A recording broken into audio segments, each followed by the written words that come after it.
Assalamualaikum warahmatullahi wabarakatuh. Waalaikumsalam warahmatullahi wabarakatuh.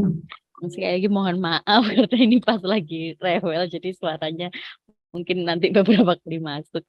Nah, ini kita sudah tidak terasa ya, sudah pertemuan ke-5 hari ini kita Bapak Ibu ya. Semakin mendekati dengan pekan UAS juga gitu ya. Pastinya Bapak Ibu semuanya juga harus sudah mempersiapkan ya. Mungkin untuk tugas-tugasnya jika ada tugas juga dipenuhi tugasnya seperti itu Bapak Ibu. Nah, untuk mempersingkat waktu untuk malam hari ini ya, seperti yang materinya juga sudah saya share di Google Classroom, yang mungkin Bapak Ibu juga di sini sudah ada yang download atau mungkin sudah mempelajari sebelumnya gitu ya. Jadi dalam waktu semalam ini mungkin sudah mempelajari. Nanti kalau ada yang kurang jelas mungkin bisa ditanyakan langsung ke Bulia ini sebagai sumbernya gitu ya. Oke, mungkin untuk mempersingkat waktu, saya serahkan dulu ke Bulia. Monggo Bulia di Baik, Bu materinya. Rizka. Kayaknya sama, Bu. Jadi Bapak Ibu sebelum saya mulai nanti mungkin kalau ada suara-suara anak kecil, kebetulan saya juga lagi berdua aja, biasanya ada yang ngajak anak.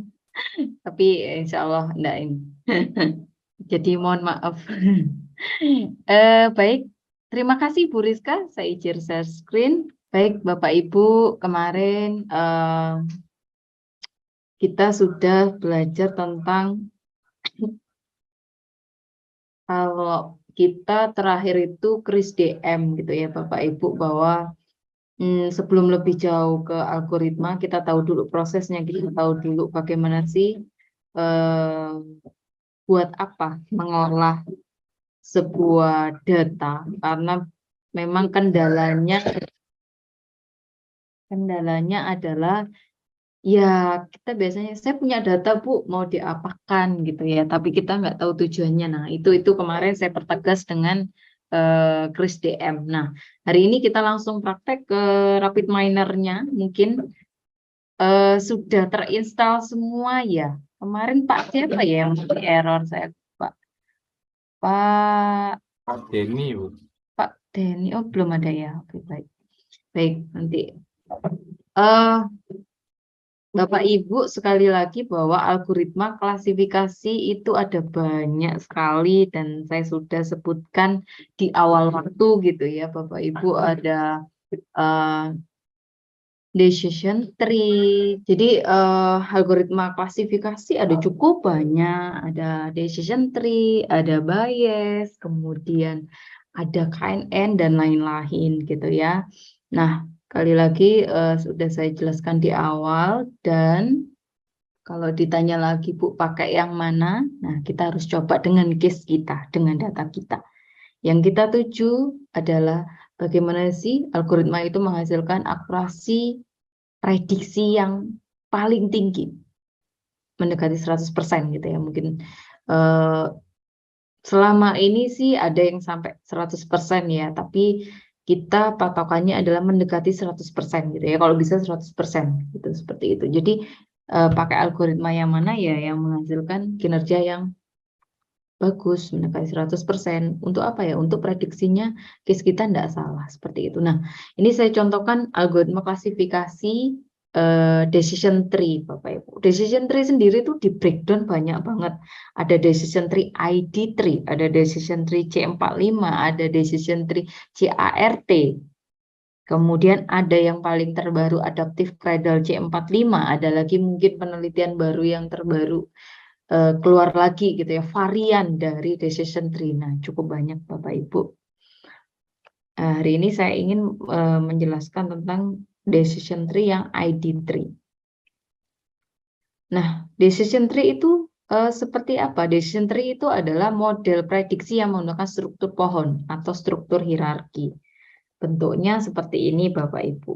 Jadi nanti ada banyak sekali faktor, katakanlah ini adalah sebuah kasus orang disebut sehat gitu ya. Itu alur dari pohon keputusannya seperti apa, seperti itu. Jadi dataset, kali lagi ya kita bermula dari data yang kita punya kita olah menjadi klasifikasi gitu ya. Nanti algoritma decision tree ini akan membreakdown faktor apa yang paling mempengaruhi gitu. Kalau dilihat di sini, kita bisa menebak bahwa ada 3 variabel. Yang pertama adalah umur, yang kedua itu suka makan pizza banyak enggak, yang ketiga ada suka olahraga enggak di pagi hari. Nah, itu 3 variabel dari case ini orang disebut fit enggak, sehat enggak gitu. Nah, jadi nanti ini saya tarik dulu gambaran outputnya supaya nggak bayang-bayang dulu gitu. Jadi kenapa kok kita harus memakai sebuah algoritma sehingga nantinya ketika ada kasus baru, contoh misalnya ini ya, nah, ini cara pembacaannya seperti ini Bapak Ibu. Kalau umurnya kurang dari 30 tahun, itu katakanlah si Joko ini umurnya 28 tahun, berarti arah bacanya ke sini, yes, gitu ya, 28 kan. Kemudian ketika dia si Joko ini banyak makan pizza enggak? Ketika dia yes, berarti dia diprediksi mungkin kesehatannya enggak begitu bagus gitu ya. Nah, mungkin ada pertanyaan kok bisa seperti itu ya? Ini riset seperti itu. Jadi riset yang udah dikumpulkan mungkin dari sebuah penelitian bahwa dataset itu dikumpulkan berdasarkan 3 faktor, yaitu umur, banyak makan pizza enggak, sama banyak olahraga enggak. Nah, ini riset. Jadi kita tidak mendebat tentang kok bisa seperti ini gitu ya, ada penelitian sebelumnya. Nah, ini cara bacanya. Jadi Bapak Ibu, data set yang dikumpulkan selama mungkin selama setahun dengan berbagai umur gitu ya, berbagai umur ternyata outputnya seperti ini. Nah, kenapa kok harus dibuat dimodelkan? Ya karena kalau ada case yang baru, kita nggak perlu menganalisis karena dari patternnya, dari polanya. Nah, kita sudah bisa baca dari katakanlah kalau klasifikasi ya pakai algoritma decision tree. Nah, pertanyaannya sekarang, kalau misalnya Pak Yeri gitu ya, Pak Yeri umurnya itu misalnya 31 tahun gitu ya, misalnya nih Pak. Kemudian Pak Yeri ini suka olahraga gitu ya, suka olahraga di pagi hari. Tebakan prediksinya fit apa unfit? Kalau Fit, dibaca Bu. dari fit ya. Oke, karena kita bacanya oh 31 berarti eh, kurang dari 30 ya. No, karena 31 ya lebih dari. Nah, seperti itu. Oh, suka olahraga enggak? Oh ya, suka olahraga fit. Seperti itu. Kalau misalnya oh nggak suka olahraga misalnya. Berarti nanti prediksinya unfit. Oh, berarti harus olahraga misalnya seperti itu. Ini baru pohon keputusan pengolahan dari algoritma klasifikasi decision tree yang sederhana. Biasanya ini banyak sekali Bapak Ibu. Jadi banyak sekali faktor-faktornya di sini. Seperti itu. Oke. Clear untuk pembacaan rule-nya ya Bapak Ibu. Jadi nanti, Bu, kok bisa yang atas itu variabel umur? Nah, itu habis ini kita bahas. Kenapa kok dia paling atas? Nah, itu alur dari algoritmanya akan kita bahas setelah ini. Baik, Bapak Ibu, mengingatkan lagi ya, saya kalau sharing sama mahasiswa mesti saya sisipkan gitu ya hal yang kemarin dipelajari supaya benar-benar ingat, oh iya, kalau misalnya saya mau klasifikasi, wajib ada yang namanya label gitu ya. Ini kemarin sudah dibahas. Nah, jadi kemarin sempat ada pertanyaan Mbak Bu, kalau saya mau klasifikasi model datanya harus seperti apa? Sekali lagi dia harus punya output label. Kemudian sekali lagi ini adalah variabelnya. Memilih kendaraan untuk jalan atau naik bis itu ada variabelnya misalnya. Ini seperti apa ya hasil penelitian yang dicatat sehingga dia menjadi sebuah database besar, dataset besar. Nah, jadi ketika misalnya ada case baru, oh cuacanya lagi sun, kemudian waktunya kurang dari sekian-sekian. Nah, nanti mesin itu bisa memberikan saran bahwa naik obis aja, misalnya seperti itu sederhananya. Oke, sekali lagi. Nah, yang di decision tree ada yang namanya proses atau parameter. Parameter inilah yang membuat siapa yang akan menjadi root atau yang paling atas, Bapak Ibu. Yang paling atas tadi kan umur ya. Kenapa kok umur menjadi faktor yang paling signifikan? Nah, itu setelah perhitungan dengan algoritma. Banyak sekali di decision tree ada information gain. Kalau Bapak Ibu pakai decision tree ID tree gitu ya. Ini bisa pakai information gain. Kalau C45 berarti nanti parameternya di rapid miner harus pakai gain ratio. Kalau CART, Bapak Ibu di rapid minernya wajib pakai parameter yang indeks gini, seperti itu. Nah, Bapak Ibu, nanti ini pun bisa dipakai untuk pembuatan tugas akhir ya. Dengan beberapa variasi, mungkin main perbandingan aja. Sebuah kasus saya pakai perbandingan nih, C45, decision tree C45, CART sama ID tree. Nah, itu saya rasa sudah bagus kok, tinggal nanti datasetnya aja gitu ya. Kalau analisisnya bisa pakai rapid miner, bisa pakai tools yang lain gitu ya. Nah, Bapak Ibu, output dari decision tree adalah pohon keputusan, sebuah rule atau aturan. Jadi jika umur lebih dari 30 dan melakukan olahraga, maka mungkin dia keputusannya adalah sehat. Jika umur lebih dari 30 tapi nggak suka olahraga, nah bisa jadi nanti diprediksinya tidak sehat, mungkin di umur sekian misalnya seperti itu. Oke, outputnya adalah pohon keputusan. Rule itu akan dipakai kalau ada case yang baru, mesin bisa memprediksi. Lalu fungsinya apa? Kok kita butuh model atau pohon yang sudah dibuat ya, itu tadi ya, untuk memakai kaidah aturan yang udah dipakai ke kasus yang baru, sehingga ketika ada kasus baru, nah kita kan belajar mesin learning ya, jadi supaya mesin itu bisa ngasih rekom ke kita, oh rekomnya adalah ini loh, melalui dengan pola-pola yang sebelumnya, seperti itu.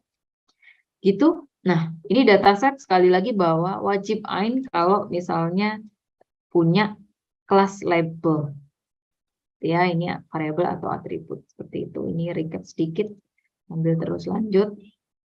Nah, ini mungkin enggak saya bahas gitu ya, tapi nanti Bapak Ibu bisa lihat karena ini udah dibahas di Pak Lukman. Kemarin saya juga sempat apa namanya, kita sharing, oh ya ini sudah masuk bahwa kalau numerical itu tipe data yang rasio, interval, measurement gitu ya, bisa dikali bagi tambah. Kalau yang kategorikal itu nggak bisa seperti itu. Ini nanti bisa dibaca Bapak Ibu karena kemarin sudah. Nah, yang mau saya tekankan adalah syarat kalau klasifikasi gitu ya. Atributnya boleh nominal, boleh numerik, tapi kelasnya wajib nominal gitu ya. Nah, wajib. Kalau Bapak Ibu punya data semua angka jangan diklasifikasikan. Mungkin cocok di clustering. Nah, kemudian kita ke step by step untuk algoritmanya. Bapak Ibu nanti Bapak Ibu nggak usah bingung, waduh itu hitungannya log-log dan lain-lain gitu ya. Nah, itu mungkin nanti bisa juga dipelajari supaya emang benar-benar memahami gitu ya. Tapi kalau misalnya, Bu, saya cuma butuh aplikatif dan implementasi misalnya, it's okay, Bapak Ibu bisa pakai software seperti Rapid Miner. Yang penting bisa cara pakainya gitu ya. Nanti karena Bapak Ibu mungkin saya butuh analisisnya aja, monggo silakan. Nah, tree dibangun dalam struktur hierarki. Di awal, algoritma harus mencari variabel root yang paling atas. Atribut uji yang dipilih yang tadi ya, ada information gain dan lain-lain. Oke, kita coba yang ID tree. Jadi ini ada studi kasus nih. Joko itu merupakan pegawai toko komputer XYZ. Joko ingin menawarkan komputer, tetapi ingin memanfaatkan data yang selama ini perusahaan kumpulkan dengan kriteria umur, penghasilan, kemudian statusnya student apa tidak, sama kredit rating. Ini adalah faktor yang variabelnya.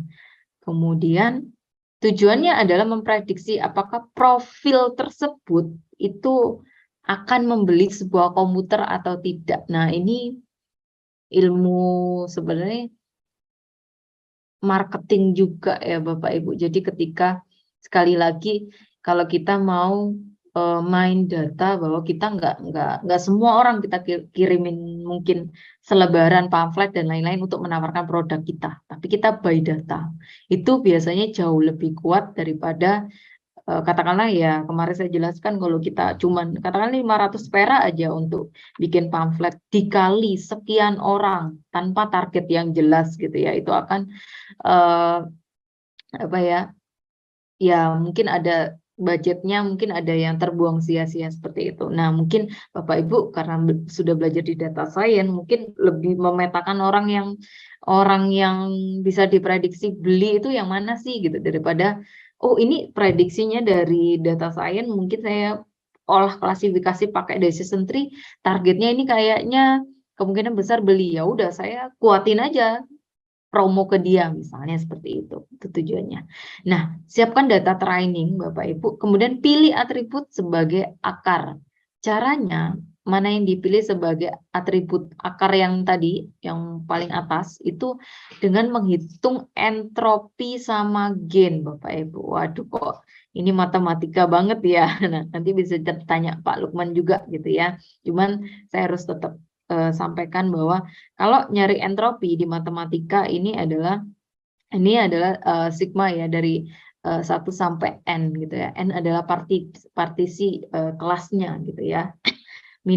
Bukan minus, negatif pi kali log 2pi gitu ya. Ini nyari entropinya dulu. Nah, ini kemudian kalau entropi semua kelas sudah, cari gain.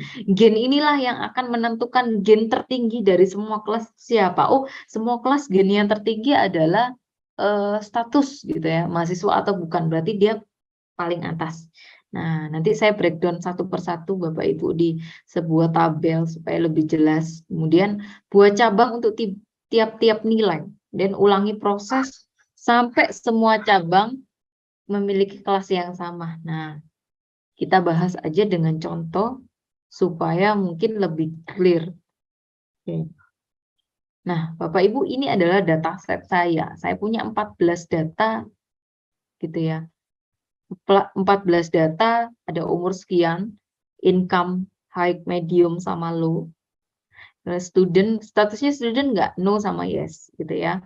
Credit ratingnya excellent atau file ini kayaknya kurang bagus ya, atau cukup ya bahasa Indonesianya. Kemudian prediksinya, jadi Bu, kalau ini pertanyaan saya misalnya mendasar Bu, gimana saya mendapatkan sebuah dataset yang model seperti ini? Jadi Bapak Ibu apapun aktivitas bisnis Bapak Ibu atau di kantor Bapak Ibu bisa dicatat. Oh, saya mau memprediksi sesuatu gitu, faktor ini kayaknya mempengaruhi. Jadi setiap ada kasus misalnya satu orang dicatat aja, oh faktor ini dia waktu itu pilih apa, kemudian statusnya apa-apa, dia beli komputer nggak waktu itu dengan kriterianya dia seperti ini nih yang sudah saya tentukan. Oh dia nggak beli, ya udah dicatat aja itu selama data itu terkumpul di mungkin bagian front office atau bagian penjualan gitu ya. Nah itu yang diolah, nanti mesin akan merekomendasikan profil ini kira-kira mau diberikan marketing lebih dalam nggak. Nah, seperti itu. Saya punya 14 data seperti ini Bapak Ibu. Nah, kemudian next adalah untuk memilih atribut akar didasarkan pada nilai gain tertinggi. Nah, rumus entropi adalah seperti ini. Nah, cukup dilihat aja dulu Bapak Ibu ya. Jangan pusing dulu gitu ya. Aduh, rumus matematika gitu ya. Oke. Nah, S adalah himpunan kasus gitu. N adalah jumlah partisi. S adalah himpunan kasus. Kasus apa Bu maksudnya gitu ya. Kasus ini Bapak Ibu. Oh, di sini ada umur. Umur ini ada berapa kasus? Umur ini ada yang kurang dari sama dengan 30, ada yang 31 sampai 40, ada yang lebih dari 40. Berarti ada 3 case N-nya seperti itu. Income ada high, low sama medium, berarti ada 3 case. Student ada 2, no sama yes gitu ya. Variabel ada var sama excellent. Nah, seperti itu. Itu adalah case partisinya. Oke, seperti ini. Oke, kemudian baru nanti nyari gain gitu ya, gain tertinggi. Oke, kita mulai dengan contoh. Nah, untuk memudahkan, saya breakdown menjadi model seperti ini, Bapak Ibu. Variabel kita punya umur, income, student, sama credit rating. Ada 4.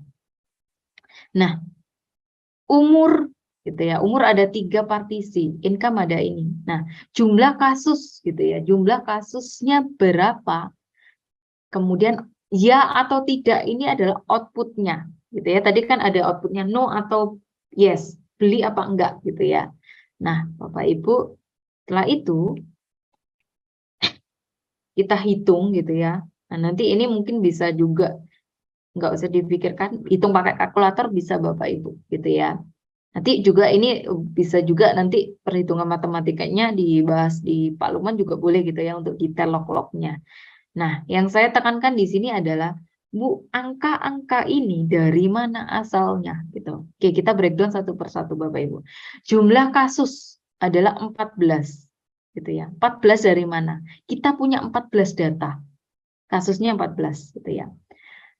Iya, itu ada 9, tidak ada 5. Bu, ini dari mana gitu ya. Sebelum saya melakukan perhitungan kan saya harus tahu itu maksudnya apa gitu ya. 9 ini adalah, ini kan iya dan tidak. Ini adalah yes, ini no gitu ya.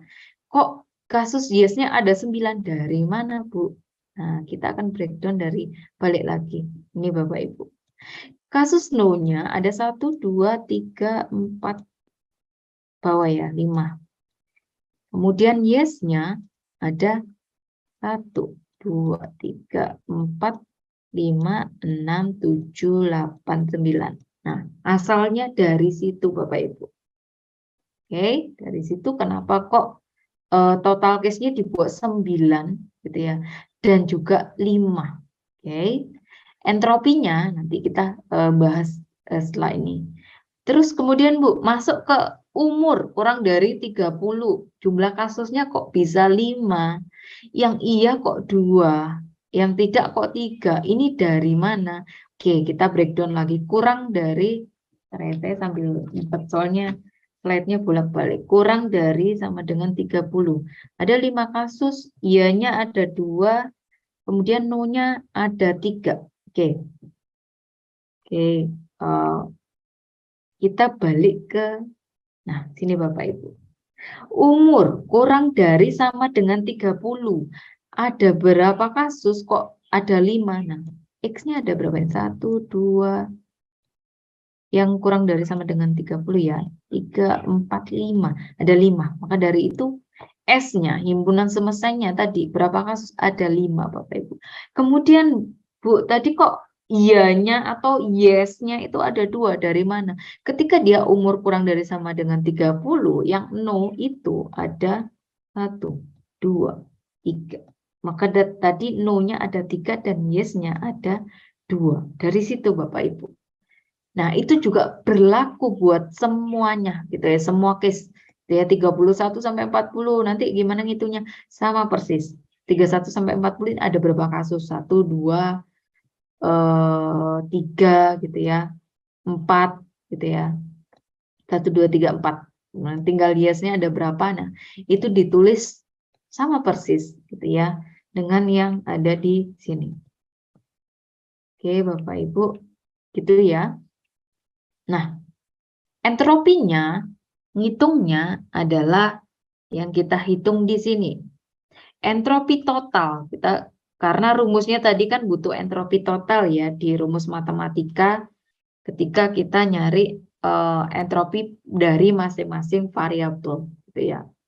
Min 5/14 ya sama ya. Ini kita tinggal masukkan rumus aja. Ini adalah ini gini ya. Nah, ini ya Bapak Ibu bahwa min P gitu ya. P adalah proporsi dari SI terhadap S. Dari kasus tersebut terhadap semua kasus gitu ya. Kayak tadi misalnya kasusnya umur kurang dari sama dengan 30. Yang iya itu adalah 5. Jumlah kasus, yang iya adalah 2, jumlah kasusnya ada 5. Berarti 2/5. Seperti itu. Nah ini hanya matematikanya, nanti kita pakai software gitu ya. Nanti kalau mau mendalami ini monggo. perhitungannya ini saya juga pakai kalkulator atau Excel. Bapak Ibu, ini semuanya nanti ketemu entropinya berapa gitu ya Bapak Ibu. Oke. Habis itu kita harus nyari gen. Gen rumusnya seperti tadi ya. Gen itu rumusnya adalah entropi total. Nah, entropi total kita udah dapet tadi. Dikurangin gitu ya dari entropi umur. Umur tadi ada berapa?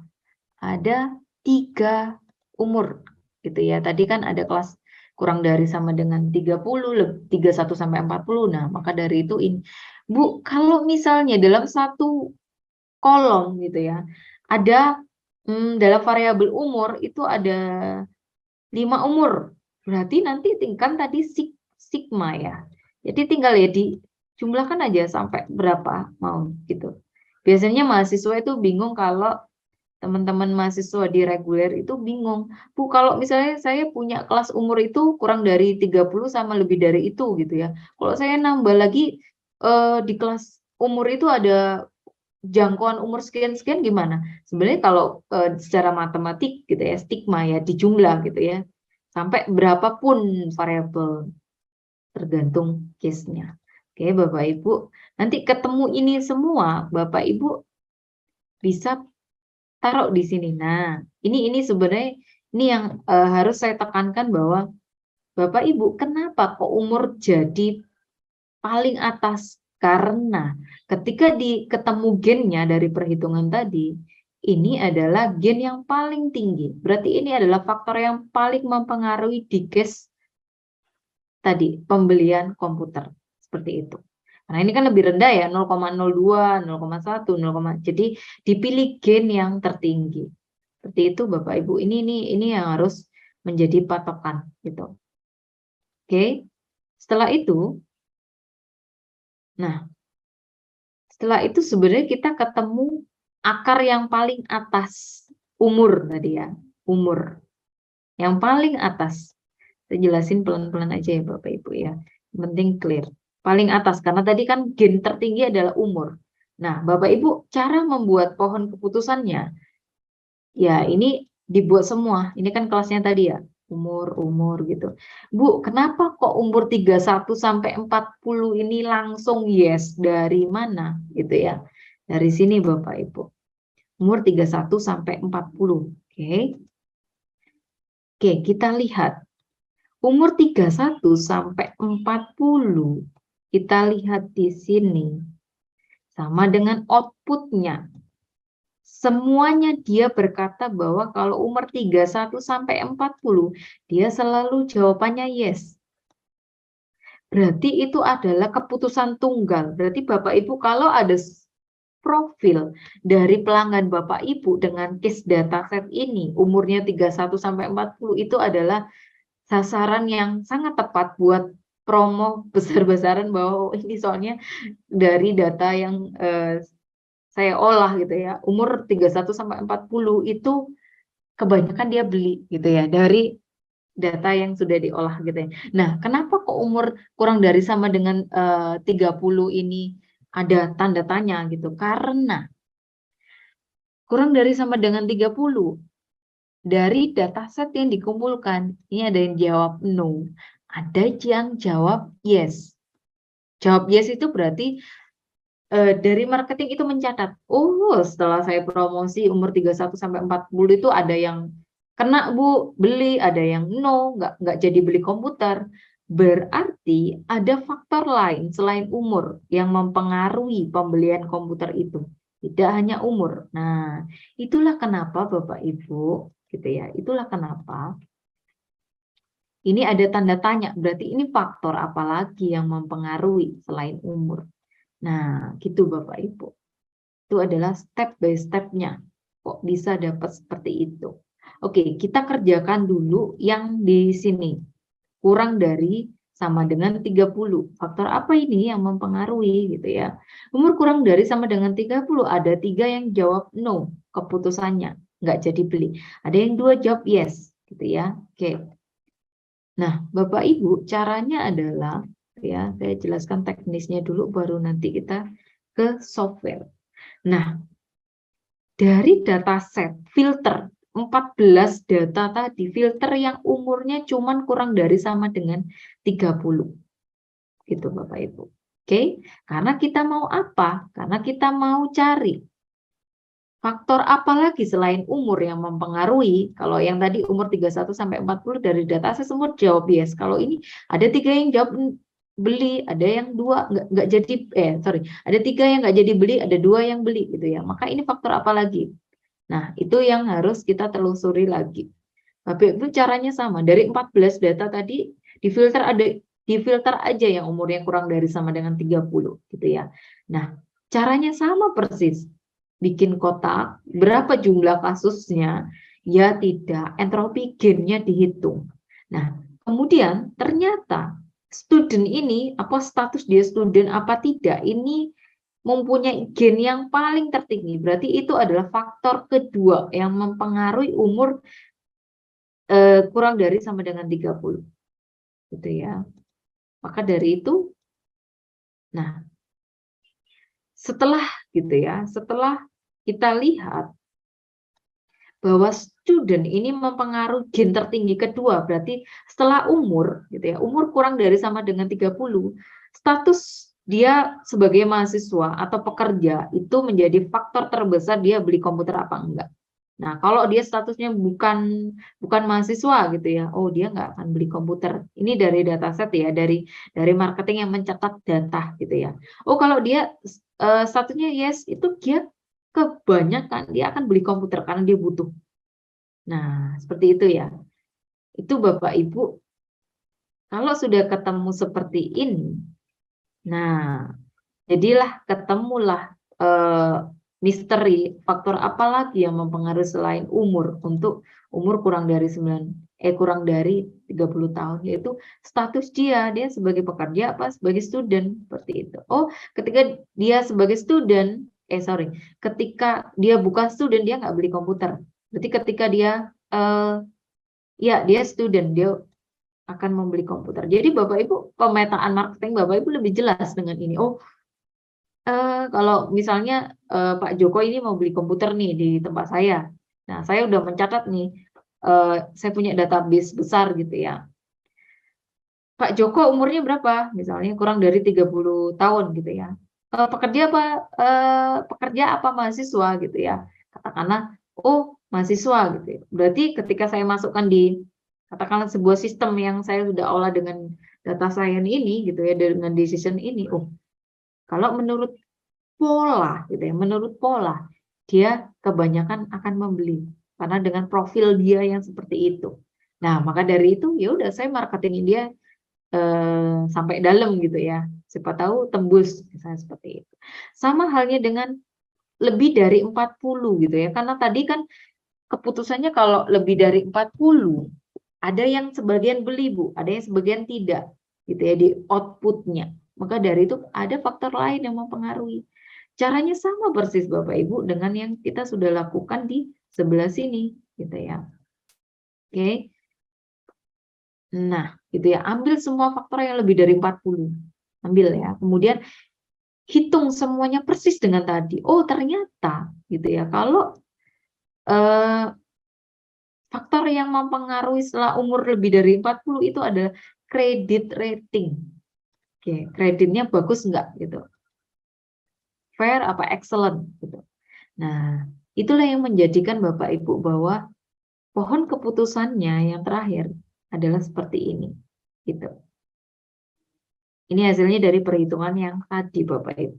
Jadi parameter split datanya itu pakai information gain karena kita pakai yang namanya ID3 seperti itu. Oke, nanti kita praktekkan dengan rapid miner, nggak serumit ini. Cuman saya harus tetap menjelaskan secara perhitungannya. Ya siapa tahu ada yang lebih tertarik lebih dalam. Nah, ini adalah hasil saya ngitung manual. Ini adalah hasil saya pakai rapid miner. Nah, sama ya Bapak Ibu ya. Tidak ada yang beda seperti itu. Oke, kita langsung lebih baik mempraktekkan cara pemakaiannya. Mungkin Bapak Ibu saya share screen, ada pertanyaan dulu atau saya harus praktek rapid miner dulu? Bapak Ibu, mungkin? Monggo Bapak Ibu yang mungkin pertanyaan, mungkin Hmm. ada di chat juga boleh. Oke. Kalau ada pertanyaan silakan raise hand Bapak Ibu. Atau mungkin praktek dulu aja Bu Lia ya. Oke, siap. Baik, saya stop share untuk berganti ke rapid minor. Sudah kelihatan nggak Bapak Ibu ya? Oke, Sudah Bu Lia. kita coba. Bentar, saya harus nyari data setnya, saya simpan di mana. Jadi sekali lagi kemarin kita sudah belajar import data, My Komputer, kemudian saya pilih data saya. Data saya ada di saya lupa Excel tadi kayaknya. Oh ini Excel beli komputer. Oke, saya next. Nah, oke Bapak Ibu, kemarin sudah saya berikan bahwa kalau misalnya dalam satu Excel ada lebih dari satu sheet, jangan lupa dipilih sheetnya. Kebetulan ini saya hanya satu. Kemudian, oke, saya next. Nah, ketika kita main dengan klasifikasi, jangan lupa deklarasikan mana yang sebagai output Bapak Ibu supaya komputer ini paham. Nah, karena outputnya adalah beli komputer, di sini ada segitiga ke bawah gitu ya. Bapak Ibu change rules-nya. Role-nya sebagai label. Oke, bisa sambil nyoba nih Bapak Ibu ya. Kayaknya datasetnya sudah saya share. Bisa label, kemudian di OK. Nah, dia akan berwarna hijau. Next, saya simpan katakanlah di TI online sebagai komputer gitu ya. Finish. Oke. Oke, sampai di sini. Kemudian saya ambil data saya tadi komputer. Sorry. Oh, ini komputer ya. Saya drag and drop di sini. Kemudian saya pilih decision tree. Ini Bapak Ibu, di bagian operator. Decision tree adalah algoritma yang mau saya pakai. Kemudian saya tinggal menyambungkan. Data ini akan saya training menjadi sebuah model. Saya sambungkan ke sini. Sebelum saya run, saya harus atur parameternya. Parameternya, karena saya mau nyoba bandingin yang information gain, saya pilih yang information gain. Berarti ini sudah disebut bahwa saya melakukan klasifikasi dengan decision tree tipe algoritma ID tree, Bapak Ibu. Oke, saya nggak pakai apply pruning atau apply pre-pruning ya, yang di manual tadi. Jadi saya sesuaikan supaya bisa lihat compare hasilnya. Nah, setelah itu saya tinggal running. Nah, sudah ketemulah di sini Bapak Ibu, nggak ada 1 menit ya. Ini adalah rule-nya gitu ya. Ini adalah pohon keputusannya. Sama persis, nggak perlu memikirkan yang ini ya Bapak Ibu ya. Oke, seperti itu Bapak Ibu. Bu Lia, kalau misalnya ada mesin itu akurasinya berapa gitu. Nah, itu akan kita bahas setelah ini. Ini kita ingin menyamakan hitungan manual kita dengan pakai rapid miner, Bapak Ibu. Baik, seperti itu. Oh, data Excel-nya di-share di mana, Bu? Oh, baik, saya share kembali ya. Kemarin. Oke. Oh.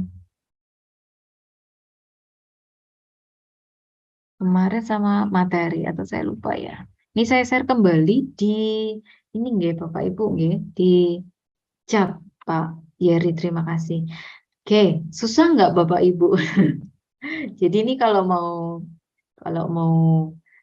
TA udah pakai rapid miner boleh nggak Bu? Boleh gitu ya. Bapak Ibu bisa juga main-main perbandingan algoritma dengan sangat cepat.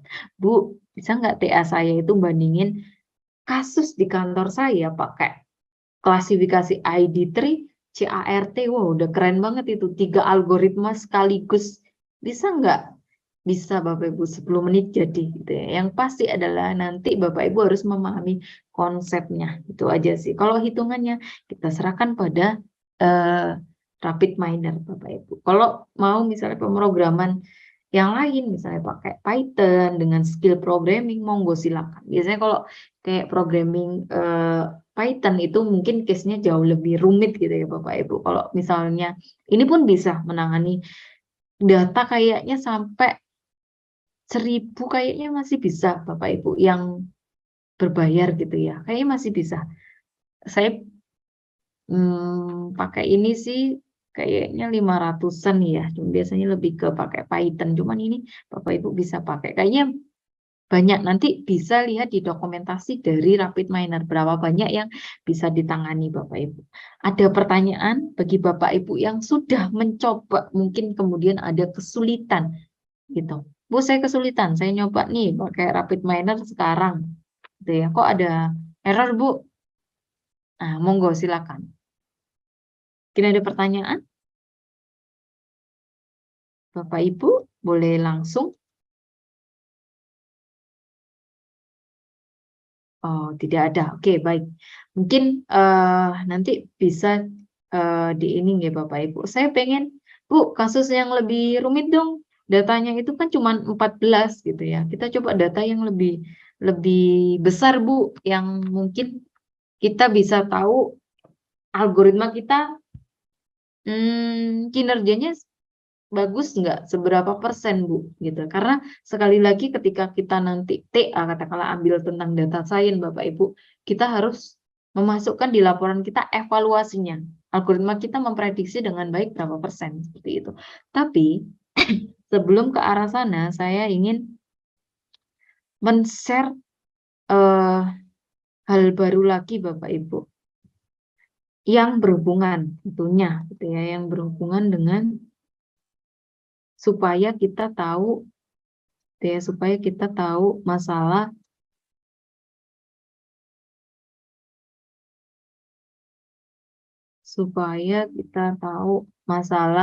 evaluasinya gitu ya. Ini cukup penting buat saya sampaikan. Oke, Bapak Batu. Setelah ini kita praktek yang kedua gitu ya. Ini materinya sedikit aja kok. Cuman cara split data. Jadi Bapak Ibu, ketika kita mencari cara evaluasi gitu ya dari algoritma kita, berapa sih akurasinya Bu? Kita harus split data itu sebagian menjadi model, sebagian diuji saat pelatihan gitu ya. Kira-kira gitu ya, berapa persen bisa memprediksi? Oke, ini nanti kita praktekkan juga. Nah, Bapak Ibu, ketika Bapak Ibu nanti mungkin buat tugas akhir gitu ya, kita nggak berhenti loh sampai di sini, sampai ketemu outputnya model pohon keputusan yang tadi decision tree ya. Kita harus melakukan dari hulu ke hilir sampai evaluasinya. Nah, inilah yang akan saya bahas. Evaluasi untuk kinerja dari algoritma. Ya, jadi Bapak Ibu nanti ketika nanti TA menjelasinya ya dari dataset, dari pilih metodenya. Nah, ini udah jadi berapa halaman gitu ya kalau bingung buat menjelaskan mau jelasin apa ya, banyak gitu ya. Satu poin ini aja Bapak Ibu bisa breakdown banyak gitu ya. Oke, kita ke arah evaluasi. Kemudian, nah Bapak Ibu, nah ini ya saya pertegas lagi bahwa preprocessing kemarin kita udah lakukan, kemudian modelingnya apa. Oh, ini cocok nih buat clustering, ini cocok buat klasifikasi gitu ya, harus ditentukan sesuai karakteristik data gitu ya. Kemudian baru, oh kayak gitu saya pakai decision tree. Decision tree itu outputnya apa? Pohon keputusan. Pohon keputusan itu akan saya evaluasi, apakah benar nggak sih pohon keputusan itu gitu ya di sini. Oke, clear?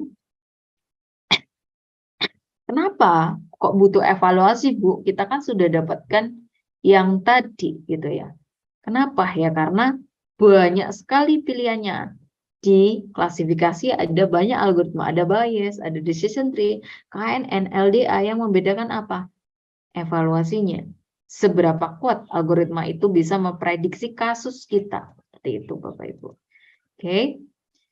Why evaluasi gitu ya untuk membangun model, kemudian untuk memprediksi ketika ada data baru. Oke, ini evaluasinya yang akan saya coba pakai gitu ya di klasifikasi adalah conversion metric Bapak Ibu. Nah, mungkin hari ini saya lebih fokus ke sesuatu yang cukup penting ya Bapak Ibu. Kalau ada Bapak Ibu yang minta, Bu, dasar teori conversion metric ada nggak? Boleh, saya kasih PPT-nya. Cuman ini karena saya mau praktek dengan RapidMiner gitu ya, saya fokuskan untuk praktek dulu. Jadi Bapak Ibu boleh tarik mundur nanti. Oh, berarti saya butuh teori conversion metric. Nah, seperti apa boleh gitu ya. Oke, saya mau pakai ini nih buat klasifikasi decision tree saya misalnya gitu ya. Oke, kemudian, nah kita harus split data. Split data menjadi data training. Data training ini outputnya adalah membentuk model, Bapak Ibu. Kemudian model ini harus diuji, gitu ya. Nah, ada yang namanya data testing untuk memvalidasi model decision tree itu emang sudah sesuai polanya dengan case kita enggak? Seperti itu, Bapak Ibu. Maka dari itu harus di-split. Katakanlah gitu ya. Jadi di machine learning gitu ya, data training digunakan untuk belajar.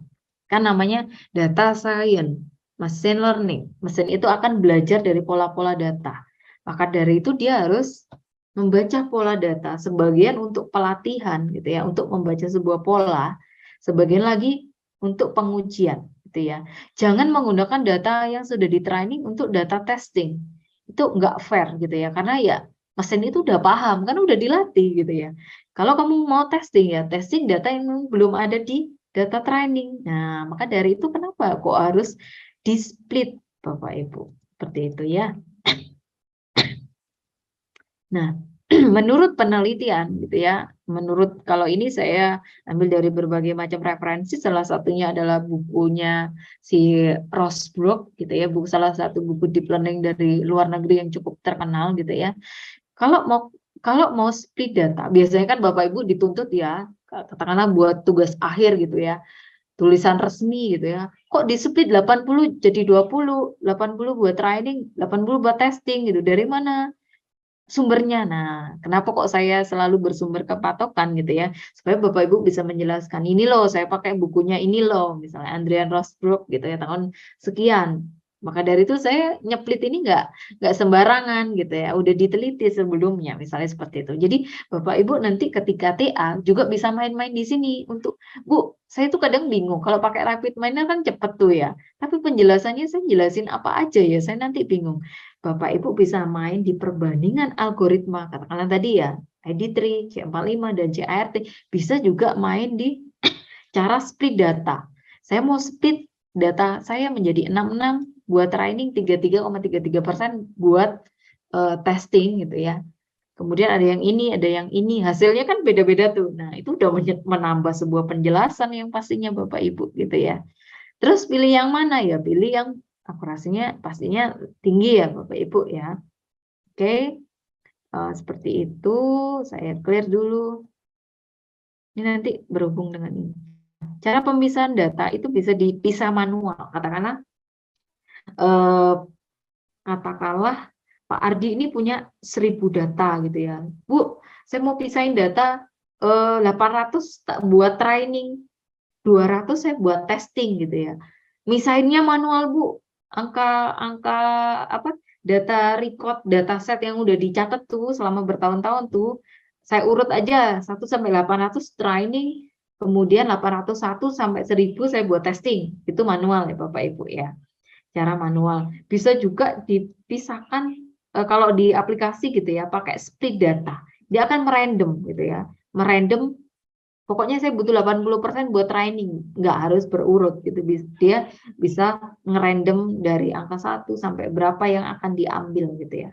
Itu bisa. Yang terakhir juga bisa cara misahin data pakai X validation atau cross validation. Nah, supaya nggak bingung, saya fokus di dua ini dulu ya Bapak Ibu. Nanti bisa dieksplor lebih banyak lagi. Nah, oke, ini parameter sampling bisa tanpa merubah urutan data. Nah, yang dilakukan oleh Pak Ardi tadi gitu ya, membagi secara manual gitu ya. Jadi tanpa merubah urutan data. Nah, ini juga bisa menjadi sebuah penjelasan yang kalau Bapak bingung gitu ya, Bapak Ibu bingung, nanti saya jelasin apa ya? di laporan saya, ya Bapak Ibu jelaskan parameter sampling saya menggunakan metode linear sampling. Metode linear sampling adalah seperti ini. Nah, udah dapet tambahan cara penjelasan. Ada yang shuffle sampling, random subset gitu ya, ngerandom. Ada yang stratified sampling. Nah, seperti itu. Kemudian pemisahan gitu ya Bapak Ibu. Nah, ini ya tadi manual. Oke, ini caranya nanti kita lakukan habis ini di aplikasi. Oke, kenapa saya harus menjelaskan itu? Karena itu yang akan kita lakukan setelah ini Bapak Ibu. Baik, saya stop dulu. Saya akan kembali ke RapidMiner, tetapi dengan data yang lebih besar yang sudah saya bagikan ke Bapak Ibu ya melalui Bu Rizka. Jadi saya coba, nah ini kita main data yang jauh lebih besar lagi Bapak Ibu. Baik, jadi ini Bapak Ibu, ini adalah data kelulusan mahasiswa di Universitas XYZ gitu ya. Datanya ada berapa? Ada sekitar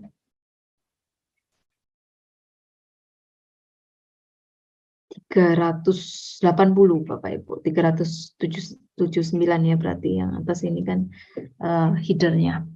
Baik, Bapak Ibu, ketika Bapak Ibu menjumpai sebuah data, ini adalah data kelulusan di XYZ, IPS itu adalah IPK semester gitu ya, IPK semester ini katakanlah selama 4 tahun gitu ya. Ya ini IPK semester, ini IPK kumulatif gitu ya.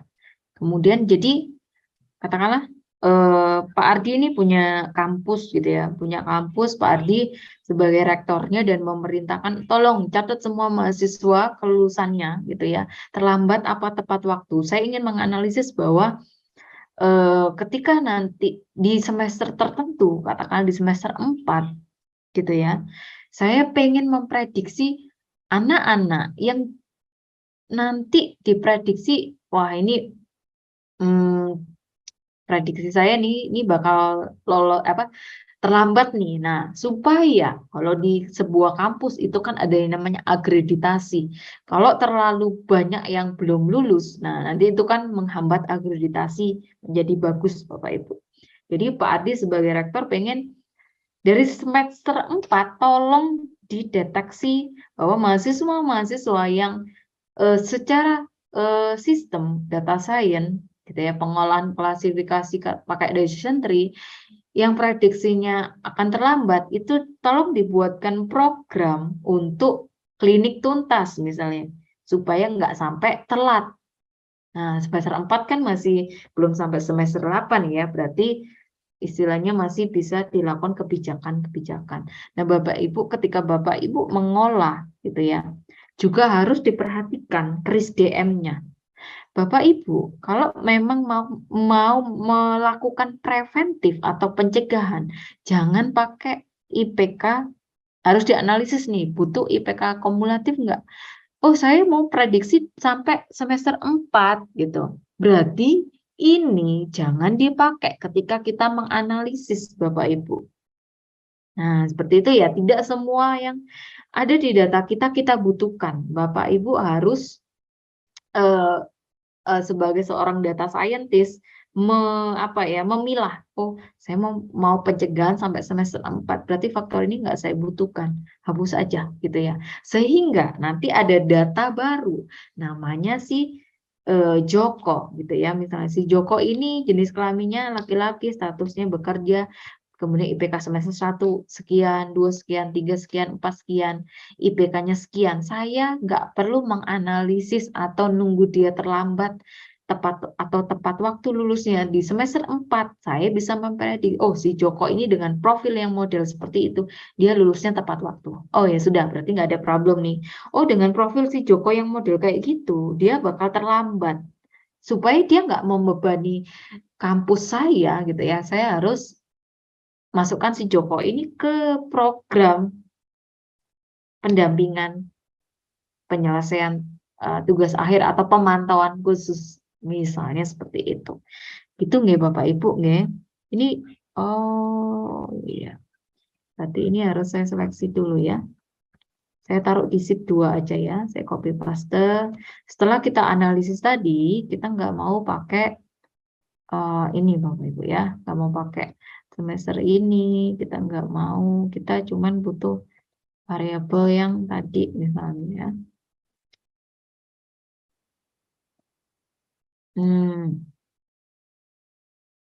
Kali ini hitungannya nanti ganggu ini, soalnya ini hitungannya nggak pakai rumus ya. Saya buang dulu. Kalau memang mau pakai ini berarti ya ini di average Bapak Ibu hasilnya ini. Nah, saya coba nggak mau pakai ini dulu ya. Oke, saya cuman mau pakai faktor umur, jenis kelamin, gitu ya, dan yang lain-lain ini. Oke, saya simpan di sheet 2. Data pre-processing. Nah, Bapak Ibu nanti juga ketika misalnya TA bisa membedakan. Oh, saya melakukan data pre-processing, pembuangan beberapa variabel-variabel yang tidak saya butuhkan. Misalnya seperti itu. Oke, kita coba ya. Saya ganti ke rapid miner. Saya screen. Saya buka rapid miner Bapak Ibu. Ini saya buang dulu ya. Kemudian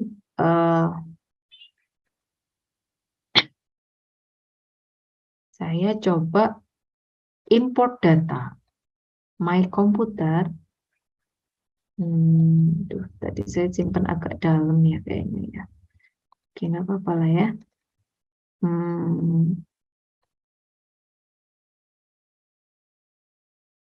Ini ya data kelulusan. Oke, sama halnya seperti tadi. Ntar saya ketutupan. Saya next. Bapak Ibu jangan lupa pilih sheet 2. Karena saya mau pakai yang data kedua.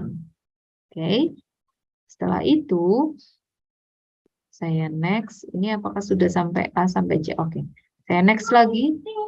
Oh, bentar nih Bapak Ibu. Anak saya ke kamar. Kita lanjutkan ya Bapak Ibu. Jadi IP semester 1 jangan lupa sekali lagi Bapak Ibu harus menentukan mana outputnya. Kayak segitiga yang di bawah ini, change rule. Ini adalah labelnya.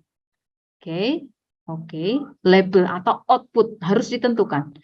Kemudian, Bulia, nama itu kan nggak dianalisis, siapapun namanya kan nggak peduli gitu ya. Nah, Bapak Ibu jangan sampai salah ya. Nama itu tidak akan dianalisis. Sehingga Bapak Ibu harus change role-nya gitu ya. Kan nggak masa ada variabel nama gitu ya. Nama siapapun kan yang dibutuhkan adalah data ya, jenis kelamin dan lain-lain. Kita harus merubah ini menjadi ID Bapak Ibu, sehingga dia tidak akan diproses.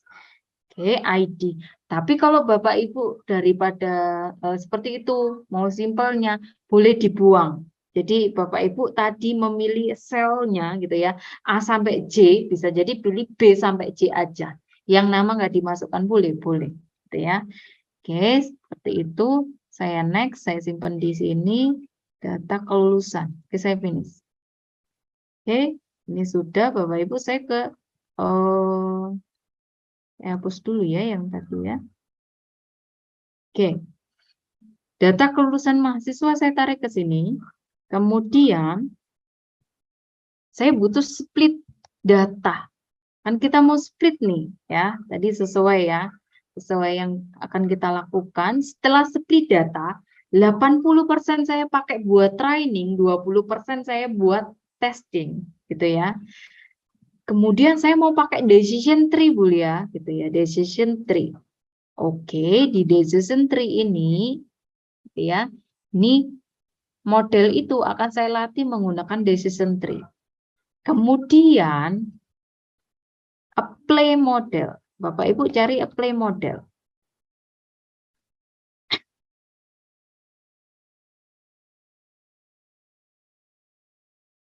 Tadi ya kayaknya.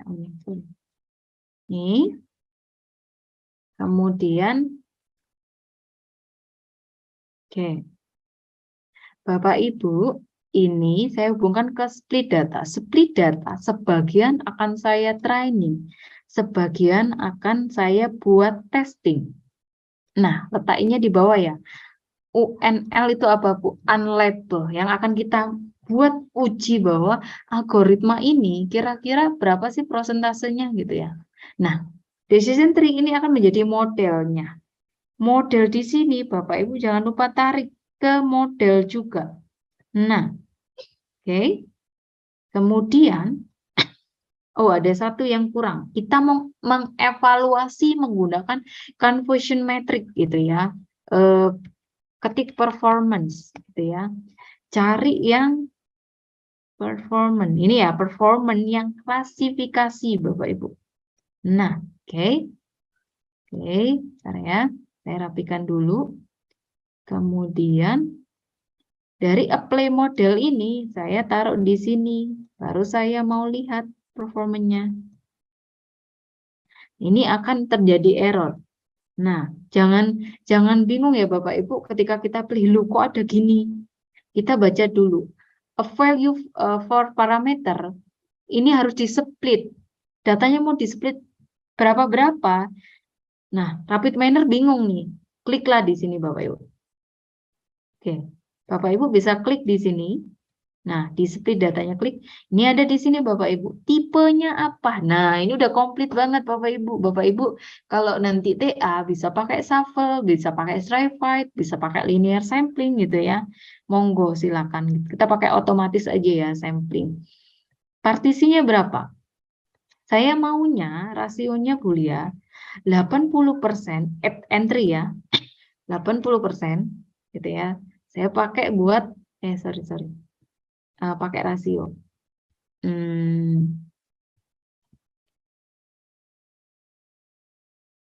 Sorry kok ini ya. 20% sama, minta hapus ya. 80% saya buat model, 20% saya buat testing untuk menguji. Saya oke kan?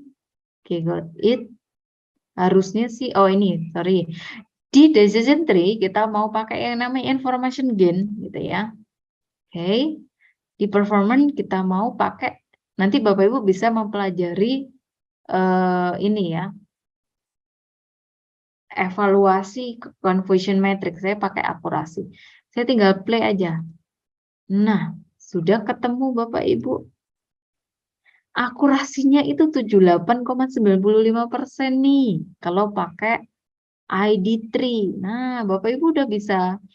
Ini adalah conversion metric. Bapak Ibu bisa laporkan gitu ya. Nanti bisa pelajarin conversion metric. Cuma 78,95%. Dengan cara split data 80-20. Bapak Ibu juga bisa, oh kalau saya split 66, yang tadi ya, yang menurut buku tadi kan ada beberapa. Itu berapa hasil akurasinya? Nah, itu sudah bisa jadi penjelasan tugas akhir yang cukup banyak Bapak Ibu. Nah, seperti itu Bapak Ibu, nanti Bapak Ibu bisa coba mengeksplor lebih banyak lagi gitu ya. Oh, ternyata algoritma ID3 saya itu cuma menghasilkan 78,95 gitu ya. Coba misalnya saya coba algoritma yang lain, misalnya seperti itu.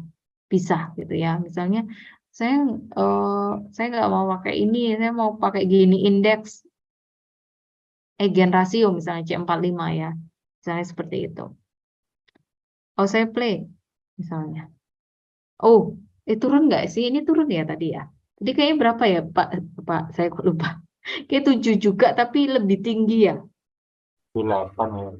78. Nah, oh ternyata kalau saya pakai decision tree yang C45 hasilnya lebih rendah. Ya udah saya pakai ID3 aja Om. Tadi akurasinya 78 sekian gitu misalnya seperti itu. Itu udah jadi analisis banget Bapak Ibu. Oh, misalnya pakai yang lain, hasilnya 80% misalnya. Oh, pakai itu aja berarti lebih cocok case kita dengan memakai algoritma tersebut gitu ya. Nanti Bapak Ibu bisa explore. Kita bisa explore, bisa pakai yang Gini indeks gitu ya, Gini indeks dan mungkin yang lainnya. Bisa pakai CNN juga boleh, silakan. No, ini lebih bagus lagi. Oh, ternyata saya pakai ini aja, pakai CART decision tree 80. Tadi kan 70 sekian ya, misalnya seperti itu. Itulah cara analisisnya Bapak Ibu. Nah, itu yang pertama untuk membaca kinerjanya. Kemudian yang bisa lihat apply model. Bapak Ibu, ini saya jelaskan sedikit saja tentang kotak ini. Kotak ini menjelaskan bahwa algoritma Bapak Ibu gitu ya. Ini adalah data 20% yang tadi dijadikan cara validasi kira-kira algoritma kita emang benar-benar nggak sih polanya seperti itu gitu loh. Nah, ini 20% adalah data yang tidak di training gitu ya. Ini adalah data uji yang 20% tadi. Oh, ternyata algoritma kita kayak apa sih memandangnya algoritma kita gitu ya. Ground truth-nya gitu ya. Label aslinya dia terlambat. Gitu ya. Sesuai pola. Tapi prediksi algoritmanya adalah tepat waktu. Berarti ini ada missing. Algoritma kita tidak bisa memprediksi dengan baik gitu. Nah, ini terlambat dari label aslinya, prediksi dari algoritma terlambat juga. Ini terlambat juga. Ini tepat juga. Itulah yang dihitung oleh akurasinya tadi Bapak Ibu. Kalau semakin dari label aslinya dengan prediksinya itu adalah sama, berarti akurasinya bakal lebih bagus lagi Bapak Ibu. Seperti itu. Itu Bapak Ibu mungkin ada pertanyaan dulu terkait ini. Nah, ini sudah jadi tugas akhir Bu Rizka, ini bisa ini. Tinggal mau nyoba lagi, mau pakai yang lain, KNN, knife bias, dan kasus-kasus yang lain, Bapak Ibu. Sebentar nih Bapak Ibu, saya. Oke, Bulia. Nah, betul sekali Bapak Ibu, ini adalah salah satu topik ya yang nanti bisa Bapak Ibu ambil di tugas akhirnya gitu. Jadi memang caranya cukup simpel, cuma kadang yang jadi kendala itu di datanya gitu Bapak Ibu. Seperti itu ya Bulia ya. Betul Jadi sekali Bu. kita Dan harus penjelasannya mungkin Bu betul. yang bingungnya, betul. Karena nanti analisisnya itu yang kita harus dalam dan harus panjang juga ya penjelasan kenapa kok akurasinya sekian. Mungkin bisa dilihat dari pembagian datasetnya juga, mungkin seperti itu ya Bu Lia ya. Oke, Bapak Ibu. Jadi sudah bisa menjadi tabungan gitu nggih Bu Rizka buat nanti tugas akhir. Tapi ini baru pakai decision tree Bapak Ibu. Nanti mungkin bisa yang lain kasusnya di kantor bisa pakai algoritma klasifikasi yang lain, bias, KNN. Nanti lihat akurasinya berapa. Loh, ternyata case kelulusan ini kalau pakai algoritma klasifikasi yang KNN, akurasinya misalnya katakanlah 90% ya. Berarti kasus itu cocok diselesaikan dengan algoritma yang KNN misalnya seperti itu. Kalau dalam sebuah laporan tugas akhir yang penting analisisnya ya nanti Bapak Ibu. Ya memang sih semakin bagus akurasinya berarti ya semakin bagus algoritma yang Bapak Ibu ajukan. Cuman nanti bisa jadi sebagai saran sih misalnya kalau ketemu algoritma yang misalnya Bapak Ibu case di kantor masing-masing gitu ya, cuman dapat 88%. Nah, mungkin sarannya gitu ya di TA nanti, bisa mencoba algoritma deep learning misalnya seperti itu, algoritma yang lain misalnya, untuk memperoleh hasil akurasi yang lebih bagus lagi. Mungkin itu Bu Rizka yang bisa saya sampaikan untuk case hari ini gitu ya. Mungkin lebih banyak tanya jawab gitu Bapak Ibu, karena kemarin ada sempat yang menanyakan terkait data dan lain-lain gitu ya. Mungkin bisa sharing 5 menit begitu Bapak Ibu. Oke. Atau mungkin Bapak Ibu mungkin ini Bu Lia, ada yang bingung mungkin ya, karena kan kalau kita pakai data, mungkin ada nggak sih Bu Lia karakter data tersendiri, dan karakternya maksudnya mungkin ada minimalnya atau mungkin rank sekian sampai sekian mungkin yang memang bagus kita olah, mungkin bisa ditambahkan Bu Lia. Nggih, siap. Nggih Bapak Ibu, itu harus kita perhatikan juga Bapak Ibu, benar yang Bu Rizka sampaikan. Jadi Bapak Ibu ketika kita mencari sebuah pola dalam machine learning, butuh berapa data, semakin banyak datanya, itu akan semakin pintar gitu ya. Mesin itu belajar polanya itu sebenarnya kalau model kasus kayak gini tuh ini loh polanya. Jadi kesimpulannya adalah semakin banyak datanya itu semakin bagus Bapak Ibu. Berapa jumlahnya Bu?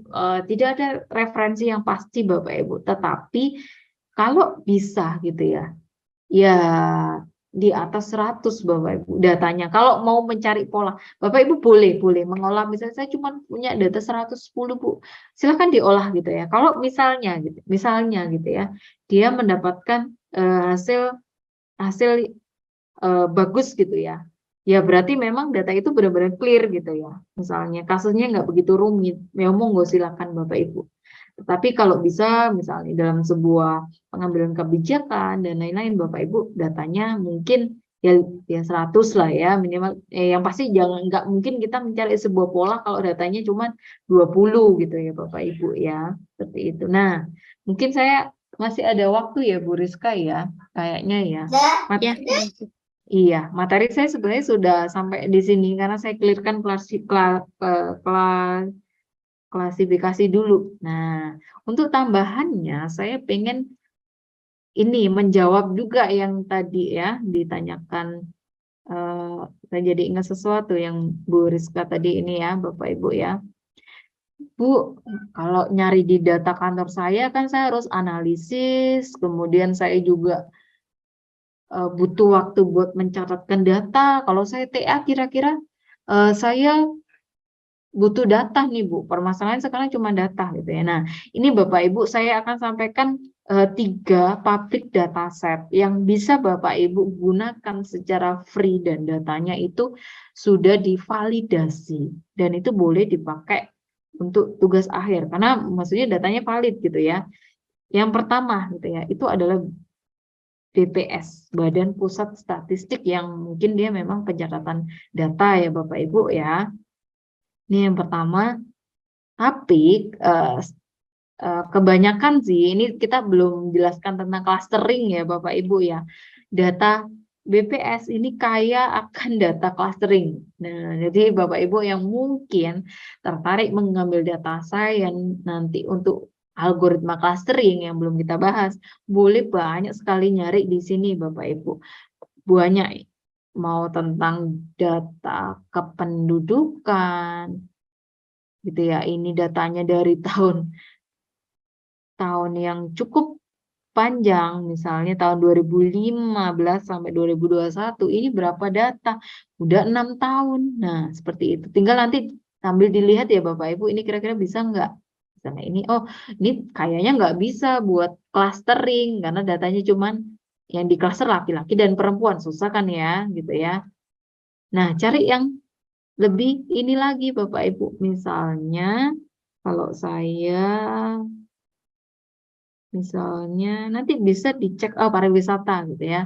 Pariwisata misalnya. Saya mau ini wisata kunjungan mancanegara per bulan menurut kebangsaan. Saya kalau melihat data yang model kayak gini, saya langsung bisa, oh saya mau clustering data gitu ya. Kebangsaan mana sih yang masuk klaster? Sorry ya, ini agak silang ke klaster ya Bapak Ibu, cuman nggak apa-apa kita gambaran untuk 2 minggu lagi gitu ya. Ini tahun 2022. Nah, ini nanti pastinya gitu ya. Ini kan per tahun Bapak Ibu di sini ya. Ini bisa dijadikan satu dulu dalam satu Excel gitu ya, per tahun gitu ya, Bapak Ibu.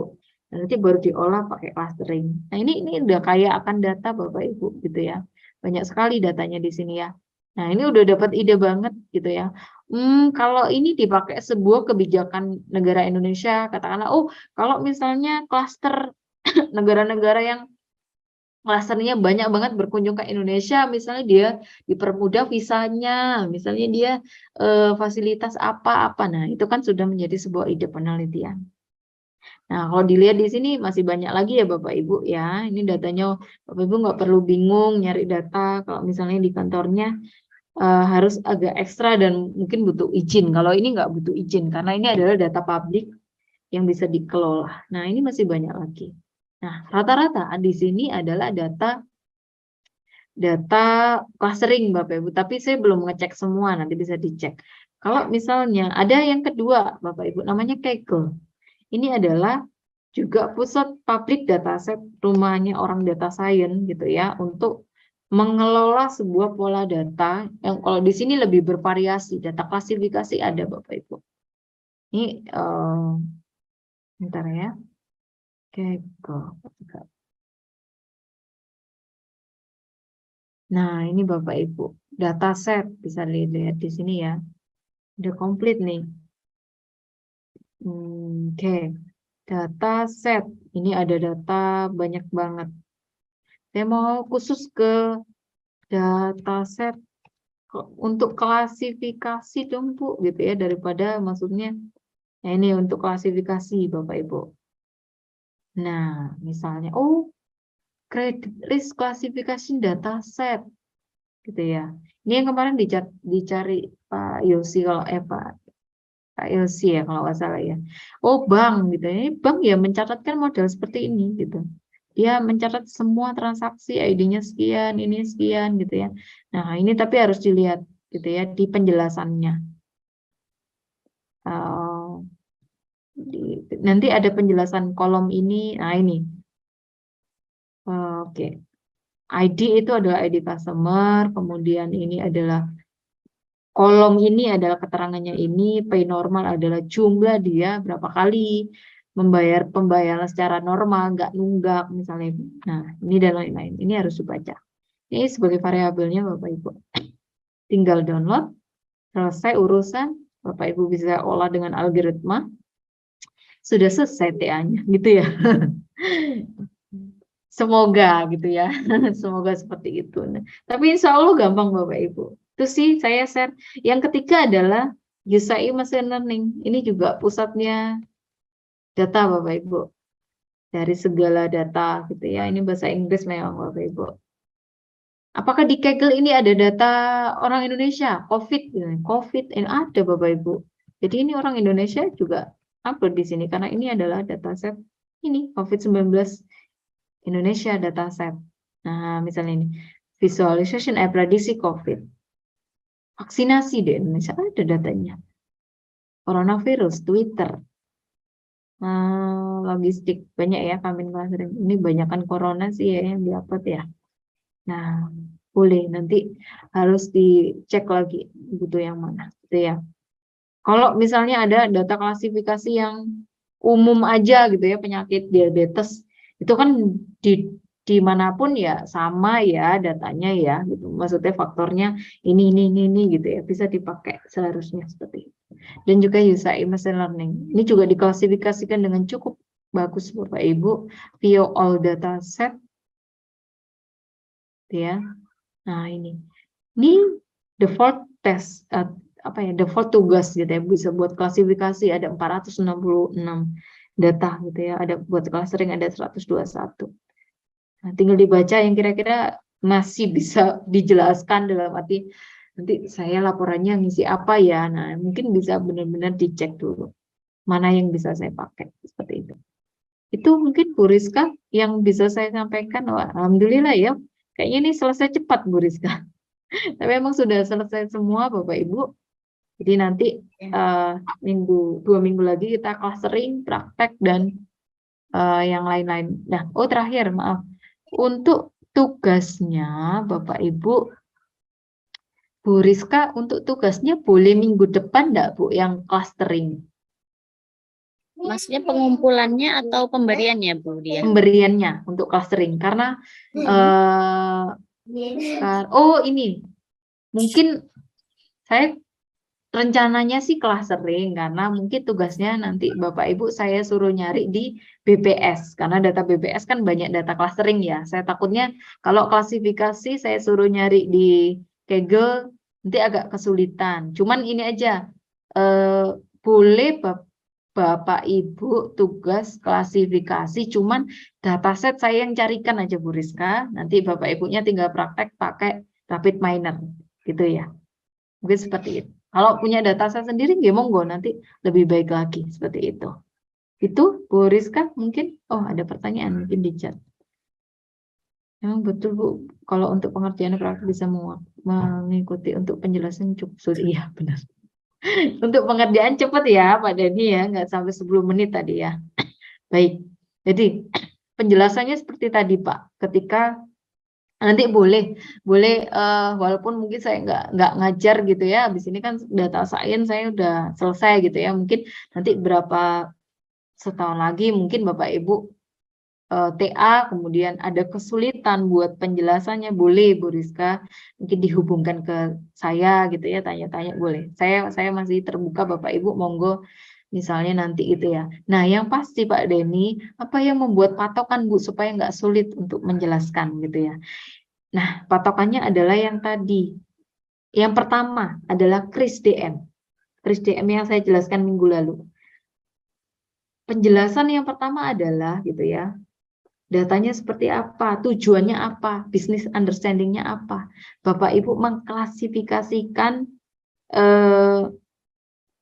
orang ini, mahasiswa ini lulus tepat waktu apa enggak, itu buat apa? Oh, secara bisnis, kata Pak Ardi, itu supaya nanti nggak membengkak data mahasiswa yang lulusnya molor gitu ya. Saya nggak mau kampusnya terlalu banyak beban mahasiswa abadi misalnya. Nah, itu ada bisnis understanding-nya yang harus diuraikan. Nah, benar Pak Denny.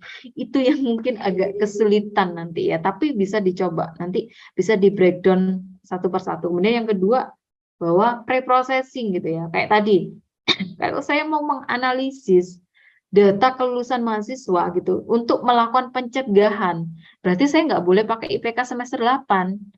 Cukup 4 aja, karena semester 4 saya mau prediksi berapa persen di mahasiswa yang lulus nggak tepat waktu. Berarti harus ada data yang dibuang.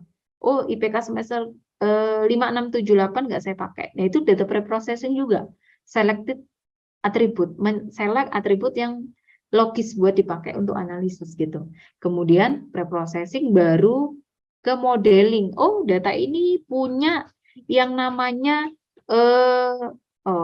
supaya enggak ini saya coba share screen yang PPT saya ya.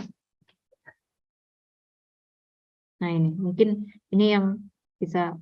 Nah, ini Pak ya nanti Pak Denny sambil menjelaskan ini sebenarnya satu persatu dari step dalam proses data mining ini bisa mulai mengarang bebas gitu ya, daripada kita, maksud saya gini, daripada kita nggak punya panduan sebenarnya kita menulis apa gitu ya. Nah, Bapak Ibu nanti bisa ikutin step ini. Oh, himpunan datanya apa? Oh, saya punya data ini, data apa? Dijelaskan gitu ya.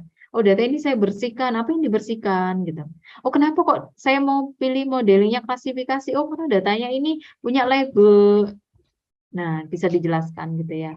Nah, sebelum ini ada lagi yang kemarin Kris DM, itu bisa mendapatkan sebuah penjelasan ya. Yang pastinya nanti harus sampai evaluasi gitu. Nanti kalau misalnya ada kesulitan, Bapak Ibu, saran saya adalah baca gitu ya. Ini adalah salah satu referensi yang saya toward science dan toward science. Kalau nggak salah toward science dan medium.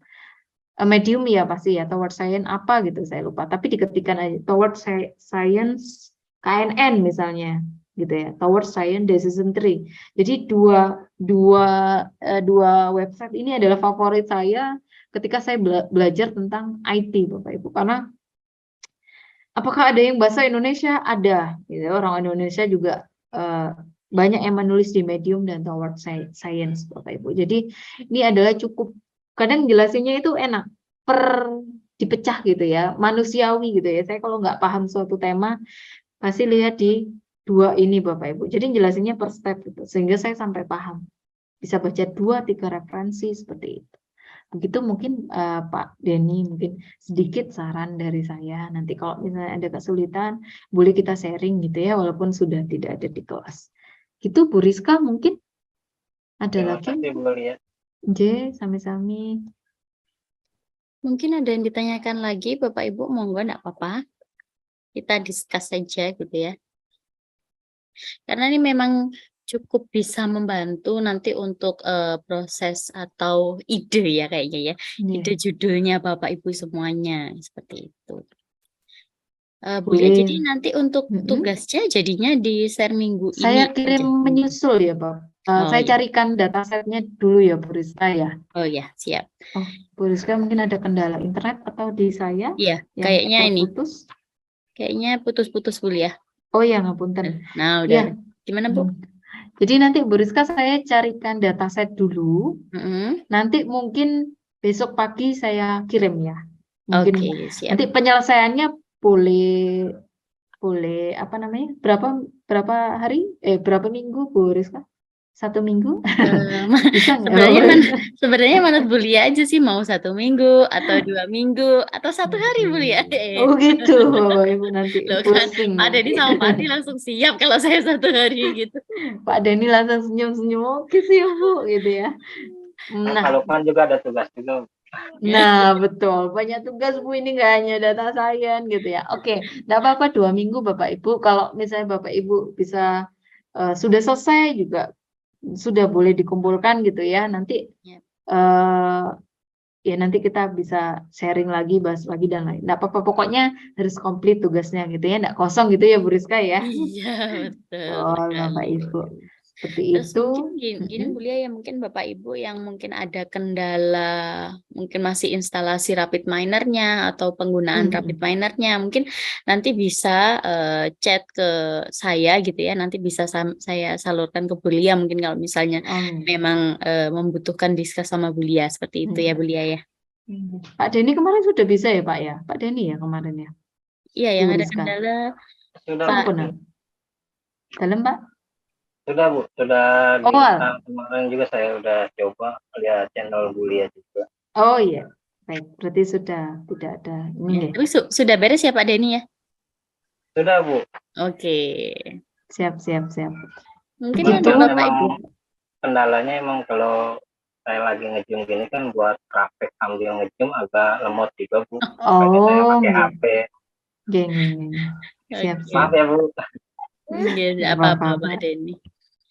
Nah, Mungkin Bapak yang pastinya Bapak Ibu harus install gitu supaya kan kalau misalnya manual kan tidak memungkinkan karena harus hitung manual gitu, malah kasihan gitu nggih. Sehingga saya sarankan pakai rapid miner, sehingga mungkin kalau ada yang, tapi Bu Lia boleh nggak saya misalnya menghitung manual gitu ya, boleh, monggo gitu nggih Bapak Ibu. Misalnya saya nggak mau pakai rapid miner, kesulitan dan lain-lain gitu ya, monggo boleh pakai. Mungkin nanti saya kasih contoh case di kelas reguler yang hitungan manual pakai Excel nih Bapak Ibu. Kan rumusnya juga tinggal tarik gitu ya. Cuman saya sangat menyarankan supaya bisa mengeksplor banyak sekali algoritma, Bapak Ibu bisa pakai rapid miner.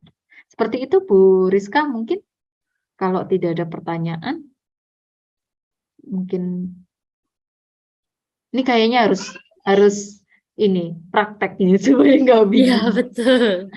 Memang harus praktek baru tahu maksudnya kendalanya apa gitu Bu Lia. Betul, siap. Mungkin nanti untuk detail tugasnya ya nanti Bapak Ibu tunggu dulu untuk uploadnya di Google Classroom ya. Mungkin ada ketentuannya atau metode yang dipakai ya. Intinya nanti tugasnya juga sebenarnya simulasi dari apa yang sudah disimulasikan sama Bu Lia gitu. Betul sekali Bu Rizka, tidak ada yang berbeda. Betul. Jadi sama juga kayak tugasnya Pak Lukman yang minggu lalu mungkin yang belum mengerjakan gitu.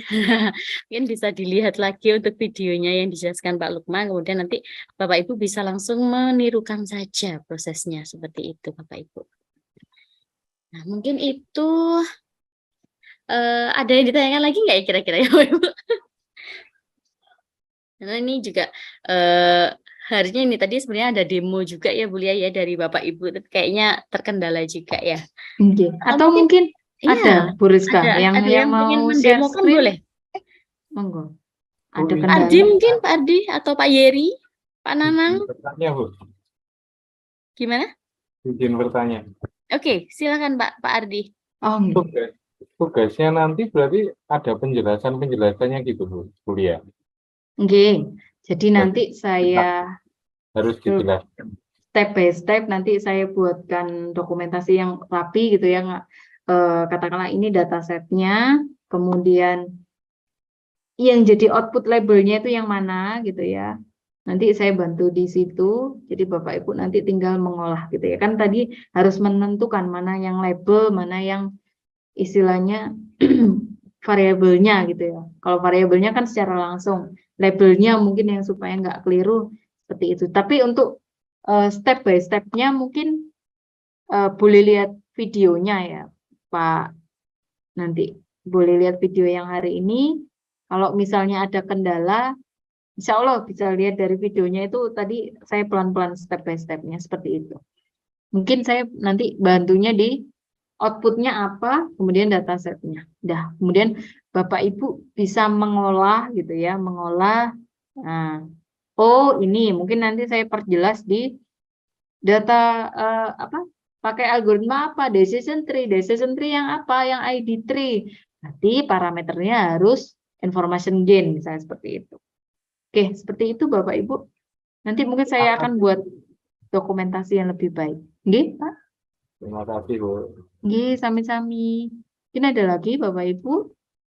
Sudah sepertinya Bu Rizka mungkin.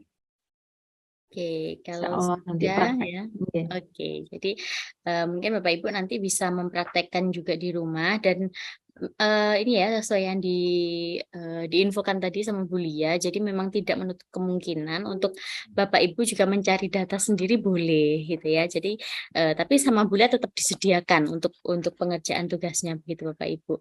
Misalnya, waduh saya punya ide, kayaknya ide ini nanti juga bisa dilanjutkan ke TA misalnya, nggak apa-apa Boleh Bapak Ibu, sekali malah sangat Bapak boleh Ibu ya. sekali malah justru Sudah nanti nyicil ya Bu ya, betul. jauh-jauh Jadi hari ya. mau udah nyucul kan nyicil dari semester sekarang gitu ya. Udah ada idenya, nanti tinggal jalan aja. Tahu-tahu pas KRS TA udah selesai gitu ya karena udah bimbingan sama Bu Lia di mata kuliah data science. Nah, Iya, mungkin monggo. seperti itu Bapak Ibu kelebihannya. Jadi memang boleh untuk penggunaan data set di UCI ataupun di BPS, BPS gitu ya atau di Kaggle itu sangat diperbolehkan sekali Bapak Ibu. Jadi jangan bingung kalau untuk data ya Bu Lia ya. Katanya Bu Lia gitu. betul banyak publik.